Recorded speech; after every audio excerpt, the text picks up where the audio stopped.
नमस्कार। इस वीडियो में जो भी बोलने जा रहा हूँ वो मेरा थॉट प्रोसेस और एग्जीक्यूशन है। अगर आपको ना जमे तो फॉलो करने की कोई ज़रूरत नहीं है। तो कुछ सवाल आए मेरे पास। क्या 360 कैमरा यूज़ करने से एंगल्स की प्रॉब्लम सॉल्व हो सकती है? बार बार एंगल ही चेंज करते रहें क्या? और इस वीडियो में कहा था कि राइडिंग सीक्वेंसेस को और बेहतर बना सकते हैं। तो आइए फिर पहले बात समझते हैं, फिर मैं अपना एक एडिट डिकोड करूंगा आपके लिए, फिर इन सवालों के जवाब। ढंग से समझना है तो एंड तक रुके रहना, क्योंकि वो बताने जा रहा हूँ आज जो इस मोटो ब्लॉगिंग की दुनिया में कोई न सिखा रहा। तो एक बार फिर से घसे देते हैं कि मोटो व्लॉगिंग को हे गाइस आज मैं यहाँ इसकी तरह नहीं, एक विजुअल स्टोरी टेलिंग की तरह देखो। And there is a very important shot that moto vloggers generally overlook including me, is the static shot. देखिए, मोटो व्लॉगिंग का इनहेरेंट नेचर ही डायनामिक है। बाइक चला रहे हैं, कैमरा ऑन है और मूव कर रहा है, उसके साथ साथ रोड के एलिमेंट्स भी मूव कर रहे हैं, फिर स्पीड भी एक फैक्टर है। So there is a constant sense of movement, और यही कंटिन्यूअस सेंस ऑफ मूवमेंट आपके व्यूअर तक भी पहुंच रहा है minute by minute. Understand this, bike आप चला रहे हो, आप एंजॉय कर रहे हो, मगर आपका व्यूअर सिर्फ आपको देख रहा है। उसकी आईज कॉन्स्टेंटली आपका फ्रेम स्कैन कर रही हैं, अप टू अ पॉइंट जब उनकी आंखें थक जाती हैं, exhausting, leading to boredom, eventually losing interest.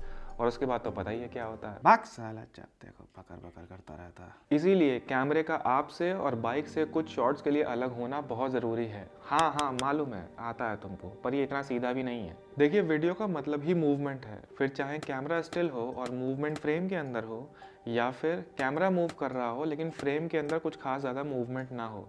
अपनी एक all time favourite movie good will hunting का एग्जाम्पल दिखाता हूँ। So what's this? The taster's choice moment between guys?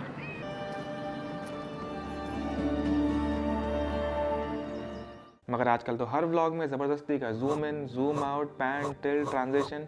ये क्या है? डोपामाइन हिट्स, डायनामिक शॉट्स जो यूज़ किए जाते हैं इन चीज़ों के लिए। Action, energy, excitement, unease, tension, इन सब चीज़ों को बिल्ड करने के लिए या एक्सेंचुएट करने के लिए। और स्टैटिक शॉट्स क्यों यूज़ किए जाते हैं? अ फीलिंग ऑफ काम। इससे ऑडियंस शॉट की डिटेल्स पर, इस वर्ड को याद रखना, डिटेल्स को, पर ज़्यादा फोकस कर पाती है। एक रुकी, गहरी, ठहराव की फीलिंग क्रिएट होती है। कंटेम्पलेशन, इंट्रोस्पेक्शन, आत्म अनुमूलन, कनेक्शन, ऑडियंस कैरेक्टर के इमोशंस पर बेटर फोकस कर सकती है। एक sense of camaraderie, connection develop होता है। मगर इसका मतलब ये नहीं है कि कैमरा सड़क पे कहीं भी रख दिया और दौड़ा दी बाइक बाजू से। There is a thought behind it. पहला तो डिटेल। अगर किसी पर्टिकुलर चीज़ पर फोकस करना है तो ज़रूरी नहीं है कि फुल वाइड शॉट ही दिखाया जाए। एक स्मॉल चीज़ डिफरेंट फील ला सकती है और कॉन्टेक्स्ट प्रोवाइड कर सकती है। और राइडिंग में भी यही चीज़ है, एक छोटी सी डिटेल एक डिफरेंट इमोशन इवोक कर सकती है। ज़रूरी नहीं है कि हर शॉट में पूरी बाइक ही दिखाओ। नाउ इस पूरे वीडियो से अगर कुछ सीख करके जाना तो ये सीख करके जाना जो बोलने जा रहा हूँ। This can make or break your story.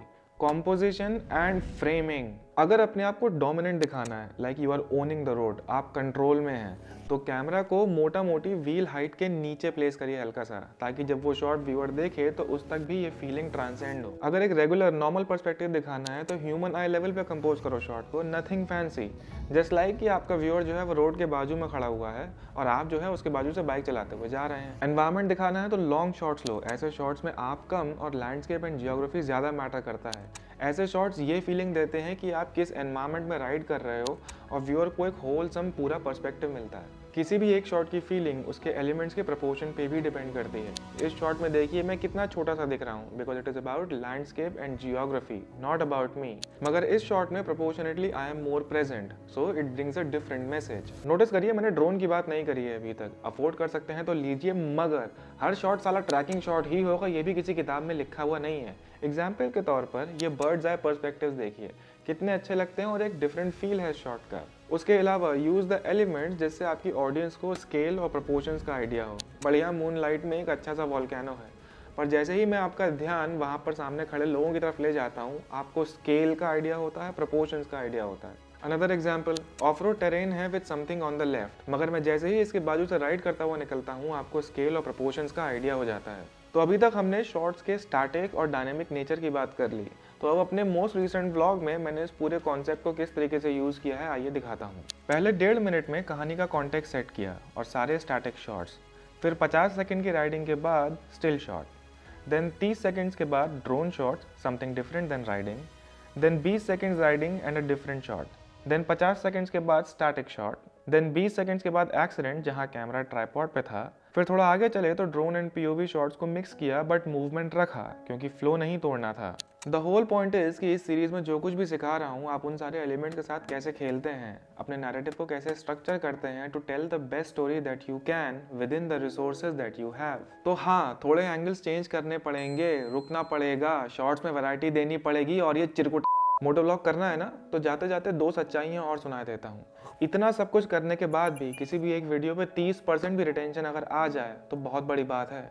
फिर होता है मोटिवेशन लॉस, एंग्जाइटी और एक्सट्रीम केसेस में डिप्रेशन। डिप्रेस मत होना, पर सच्चाई है।